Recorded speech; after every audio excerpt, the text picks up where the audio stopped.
दोस्तों आप देख रहे हैं भोजपुरी खबर और एक बार फिर से स्वागत है आप लोगों को भोजपुरी खबर में। दोस्तों कल यानी 24 तारीख के खेसारी लाल यादव का एक गाना आया था जा एक करेजा 2।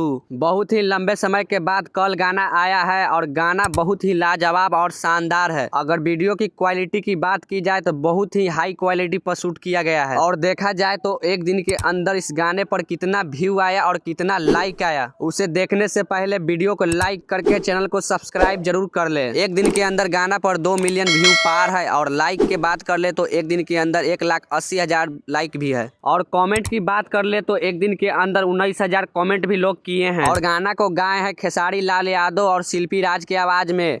वही गाना को लिखे कृष्णा बेदर्दी और म्यूजिक दिए आर्या शर्मा और सपना चौहान इस गाने के मॉडल के तौर पर नजर आई है। और गाना को बेस्ट भोजपुरी यूट्यूब नाम के चैनल पर रिलीज किया गया है। वैसे इस गाना के बारे में क्या कहना चाहते हैं नीचे कमेंट बॉक्स में अपना राय बताएं। तब तक के लिए बाय, मिलते हैं एक नए वीडियो के साथ। जय हिंद, जय भारत, जय भोजपुरी।